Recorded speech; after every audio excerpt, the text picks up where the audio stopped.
Abril de 1457. Um salão de banquetes na Valáquia. 200 mulheres da nobreza estão sentadas ao lado de seus maridos, vestidas de seda, bebendo vinho, celebrando a Páscoa, ao nascer do sol. Seus maridos estarão mortos, empalados no pátio.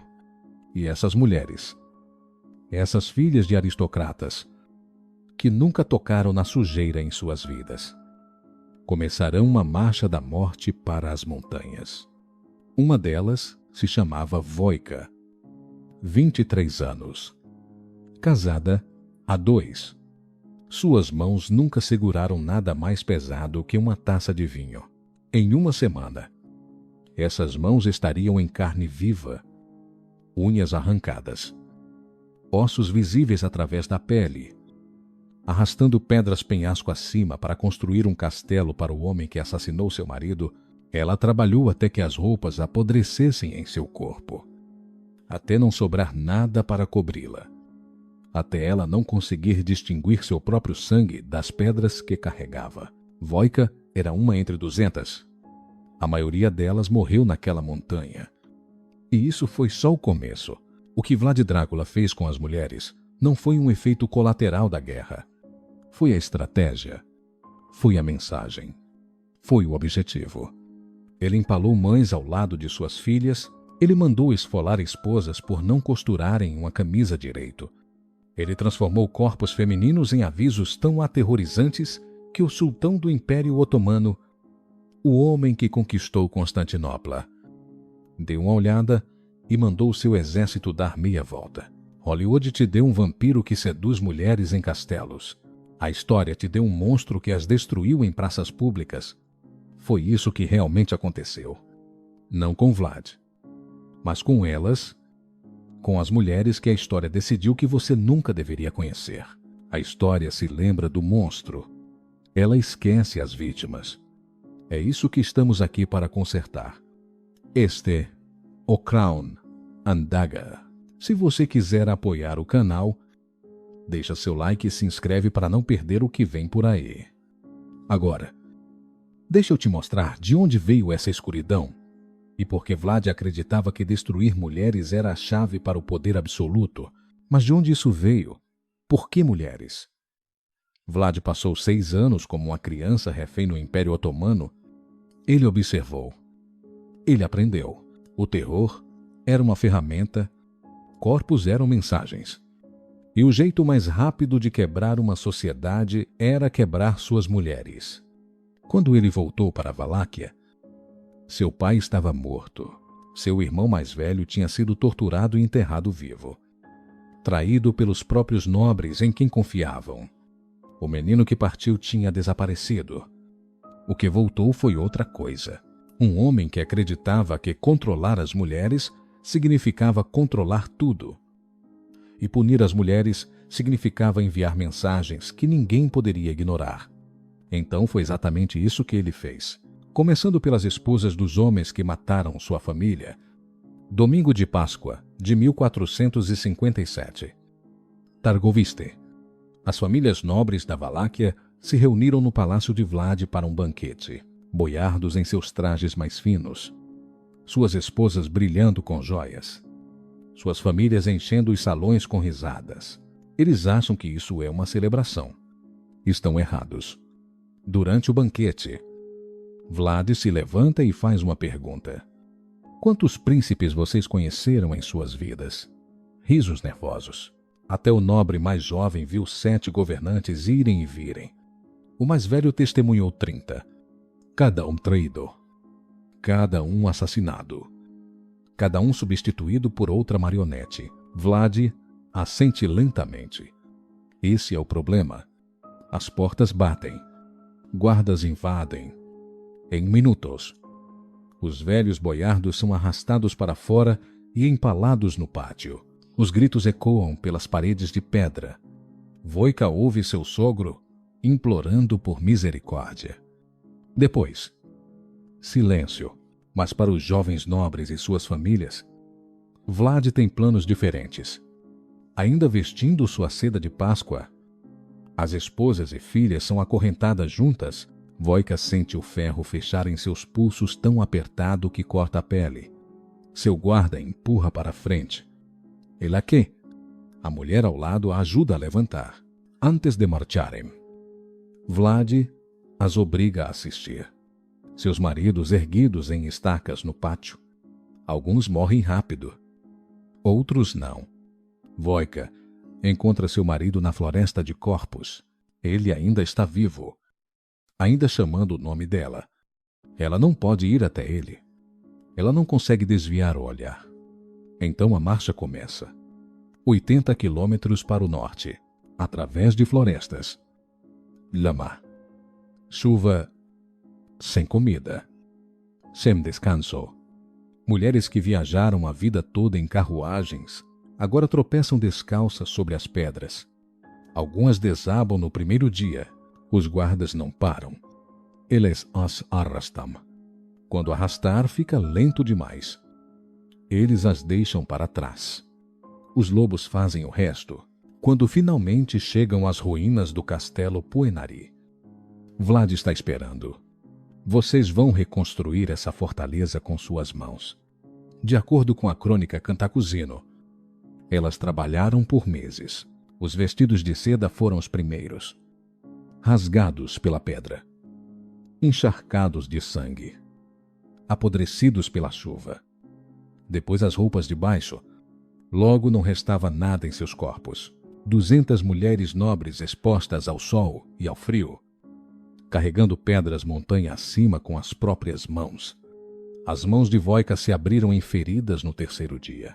Na segunda semana, ela já não as sentia mais. A mulher ao lado dela, uma condessa que nunca tinha levantado nada mais pesado que um bordado, caiu do penhasco no 12º dia. O corpo dela rolou pelas pedras. Ninguém tinha permissão para parar. Ninguém tinha permissão para olhar. À noite, elas dormiam na pedra pura, sem cobertores, sem abrigo, amontoadas buscando o calor como animais. O frio da montanha cortava seus corpos quebrados. Algumas mulheres não acordavam. Seus corpos eram arrastados para o lado e o trabalho continuava. Elas comiam o que os guardas jogavam para elas. Restos.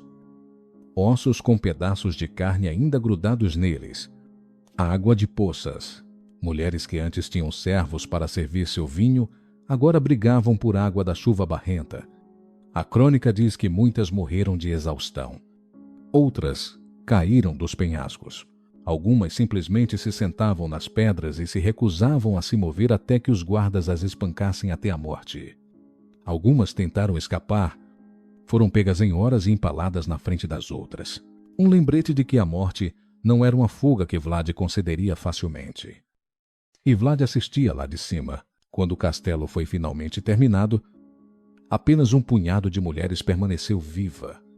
Elas foram mantidas como servas na própria fortaleza que tinham construído com suas mãos sangrentas. Seus títulos de nobreza apagados. Suas famílias desaparecidas. Elas passariam o que restasse de suas vidas subindo as mesmas escadas que as destruíram. Mas aqui está o que torna isso pior. Poenari não era sobre punição. Não era sobre justiça. Era sobre teatro. Vlad queria que toda a família nobre na Valáquia soubesse o que acontecia com as mulheres de seus inimigos. Ele queria que as esposas olhassem para seus maridos e se perguntassem: se ele cair em desgraça, serei a próxima? As mulheres nobres de Poenari não eram apenas vítimas, elas eram uma mensagem. E a mensagem foi recebida. Mas Vlad não tinha terminado com as mulheres de seu próprio reino. Porque construir um castelo era punição para as esposas de traidores, para as mulheres comuns. As regras eram ainda mais aterrorizantes. Se você fosse uma mulher na Valáquia entre 1456 e 1462, vivia em terror constante. Não da guerra, não da doença, mas de ser notada. Vlad acreditava que as mulheres eram a base da sociedade. Uma esposa que falhasse com o marido era uma rachadura nessa fundação. e rachaduras tinham que ser seladas com sangue. Tem uma história nos panfletos alemães da época. Um camponês caminhava por uma aldeia usando uma camisa curta demais. As pernas dele estavam visíveis. Na Valáquia de Vlad. Isso não era só vergonhoso. Era uma prova. Vlad parou ele na estrada. Você tem esposa? O homem disse, sim. Traga ela para mim. Ela veio. Uma mulher chamada Ilinka. Mãos fortes. Ela provavelmente passou a vida inteira trabalhando. Cozinhando, limpando, criando filhos, costurando quando dava tempo. Vlad olhou para ela com a mesma expressão que usava para inspecionar gado. Por que seu marido anda por aí vestido feito um mendigo? Não tem linho na sua casa? Suas mãos estão quebradas? Ela tentou explicar. As crianças precisavam de cuidados. A fazenda precisava de trabalho. Não tinha tempo suficiente. Nunca tinha tempo suficiente. A resposta de Vlad foi imediata. O que fizeram com ela durou horas. A aldeia foi forçada a assistir. Quando acabou, o que restou dela foi erguido numa estaca na praça. O corpo dela foi deixado lá por dias. Um aviso que ninguém podia ignorar. Aí, Vlad arrumou outra mulher para o camponês viúvo. Ele olhou para ela e falou devagar para que todos na aldeia pudessem ouvir: garanta que a camisa dele seja mais longa. Ou você vai ter o mesmo destino que ela. Essa era a lei na Valáquia de Vlad. Não, viúvas que se casavam rápido demais eram empaladas. Seus corpos, expostos nas encruzilhadas, mulheres que não atingiam seus padrões encaravam punições que as crônicas se recusavam a descrever. Um relato descreve uma mulher acusada de infidelidade. Vlad ordenou que a levassem à praça. O que fizeram com o corpo dela durou horas. A multidão foi forçada a assistir. Quando acabou, o que restou foi erguido numa estaca como aviso. A mensagem era absoluta. Seu corpo não pertence a você. Pertence ao seu marido, à sua família, ao príncipe. Fale com qualquer um e a punição será inimaginável. Mulheres pararam de sair de casa sem necessidade. Esposas checavam as roupas dos maridos obsessivamente. Apavoradas com um fio solto ou bainha curta, mães ensinavam às filhas que sobreviver significava uma coisa: ser invisível. Esse não era o reinado de um vampiro. Era o reinado de um homem que entendia que o jeito mais rápido de controlar uma população era aterrorizar suas mulheres. Vlad era produto de tempos brutais ou algo pior? Me conte o que acha nos comentários. Mas antes, deixa eu te mostrar o que ele fez com as mulheres dos inimigos. Inverno de 1462. Vlad esmagou os boiardos. Seu próprio povo está paralisado de medo. Agora ele se volta para o sul, rumo ao Império Otomano. Essa não é uma guerra de conquista. Vlad não tem exército para isso. É uma guerra de mensagens. E ele vai escrever essas mensagens nos corpos dos inocentes. Ele cruza o Danúbio com as tropas e avança pelo território otomano. Vila por vila, o que ele deixa para trás é silêncio. Numa carta ao rei Matias da Hungria, de 11 de fevereiro de 1462. Vlad escreveu com precisão de contador 23.884 turcos e búlgaros mortos, sem contar os queimados em casa ou cujas cabeças não foram apresentadas. Famílias inteiras, ninguém foi poupado. Mas a matança foi só o começo. Os sobreviventes foram reunidos para algo especial. Imagine uma vila búlgara no Danúbio. O ataque inicial acabou. Os homens que resistiram estão mortos. Os sobreviventes, a maioria mulheres e famílias, são encurralados na praça. Eles esperam escravidão. Escravidão é o que conquistadores fazem. Escravidão seria misericórdia. Em vez disso, surgem as estacas. Uma mãe agarra a filha. Soldados pegam as duas, mas não as separam. Isso seria fácil demais. Vlad quer que famílias morram juntas, quer que mães assistam, quer que filhas ouçam. A estaca não é afiada, é arredondada, untada com óleo, projetada para não matar rápido, feita para o peso do corpo fazer o trabalho lentamente por horas. Às vezes dias.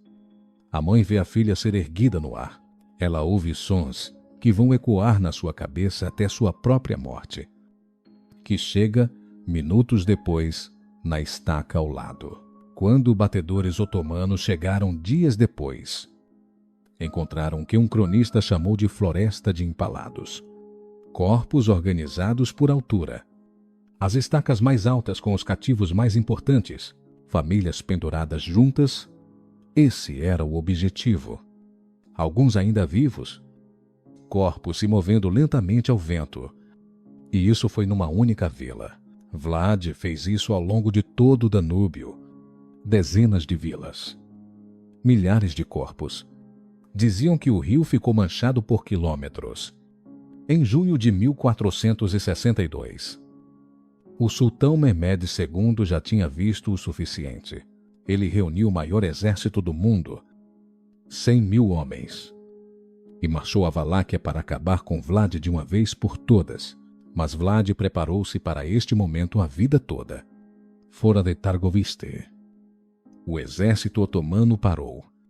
Os soldados à frente começaram a gritar. Alguns correram, outros caíram de joelhos. O sultão avançou para ver o que quebrara seu exército. Diante dele estendia-se um campo de quase 1 milha por meia milha. Lá, em estacas variadas, 20.000 corpos, famílias inteiras. O historiador bizantino Laúnico Calcondilas estava lá. Ele escreveu que havia grandes estacas onde cerca de 20.000 homens, mulheres e crianças foram empalados. Uma visão e tanto para os turcos e o próprio sultão.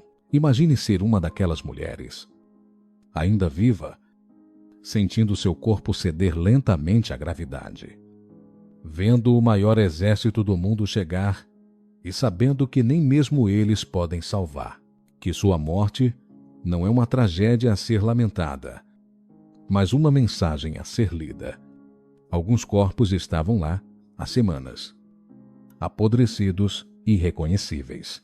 Outros estavam frescos, ainda sangrando. Uns poucos ainda vivos, seus corpos se contorcendo no calor do verão.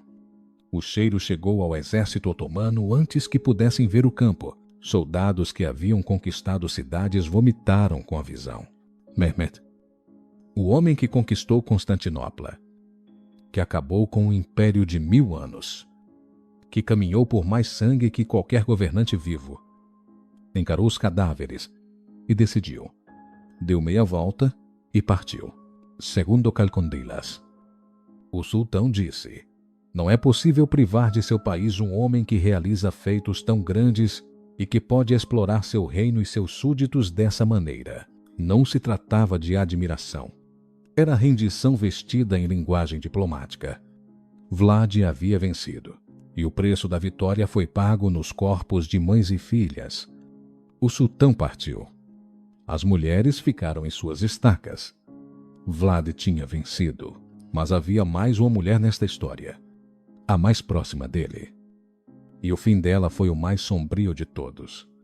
Ela não tem nome nos livros de história.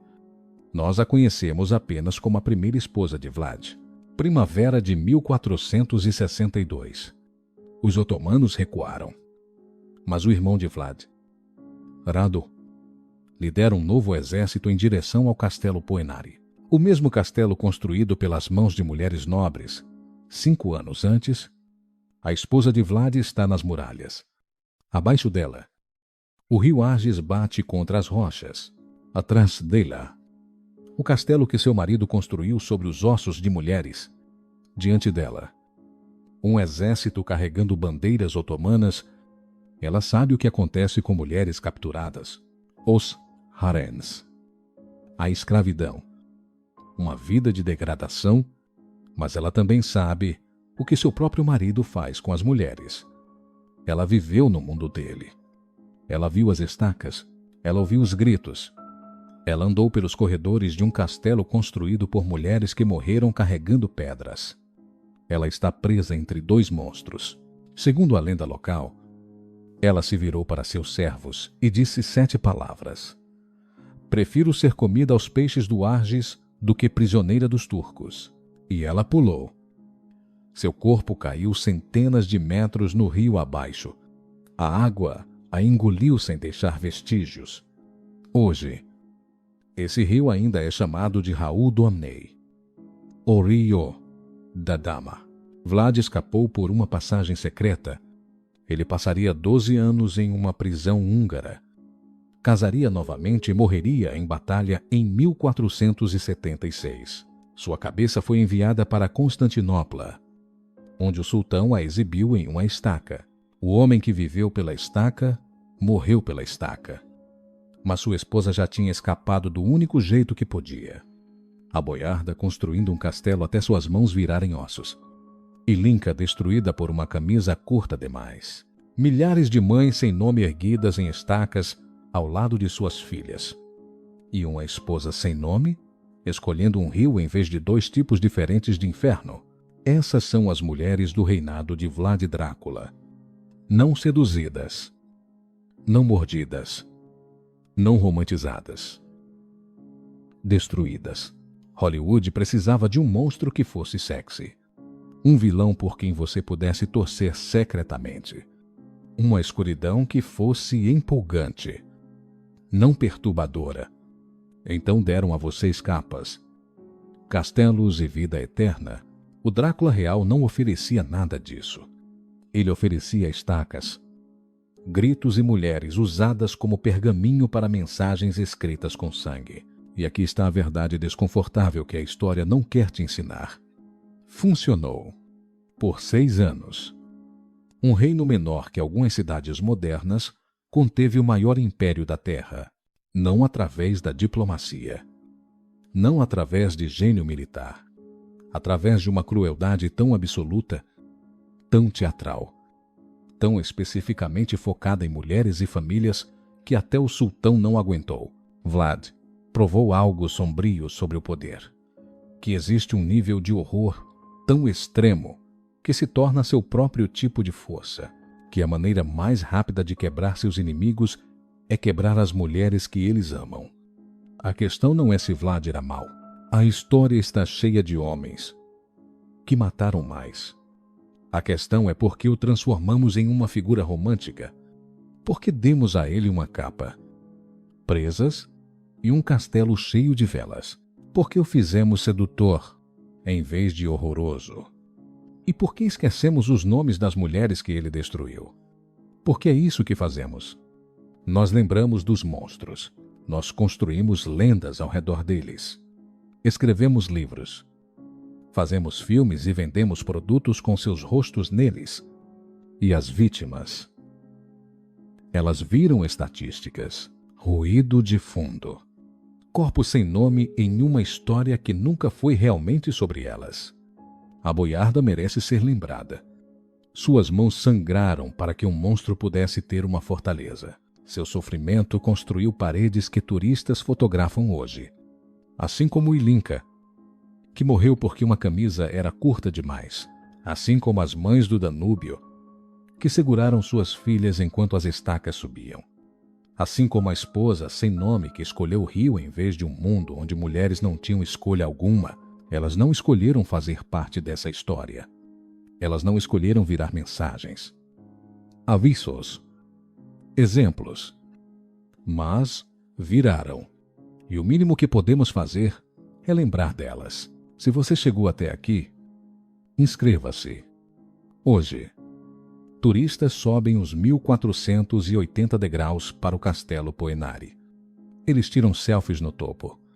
Compram camisetas do Drácula na loja de presentes. Eles postam fotos com legendas sobre vampiros na Transilvânia. Eles não têm ideia de que estão pisando em uma vala comum. As pedras sob seus pés foram carregadas pela boiarda, por mulheres cujos vestidos de seda apodreceram enquanto trabalhavam, por mães que viram suas filhas caírem de penhascos e não puderam parar. Cada passo montanha acima é um passo no sofrimento de alguém. Cada foto é tirada sobre o túmulo de alguém. Cada sorriso é em um lugar onde mulheres gritaram até não poderem mais gritar. Hollywood deu a vocês presas e romance. A história deu a vocês estacas e silêncio. Agora vocês sabem a diferença. Mas Vlad não foi o único governante que entendeu o poder da crueldade contra as mulheres. Houve um império que aperfeiçoou esse horror séculos antes de Drácula nascer. Um império que fez Vlad parecer quase misericordioso. O que os mongóis fizeram com a família real de Bagdá foi um aviso para o mundo.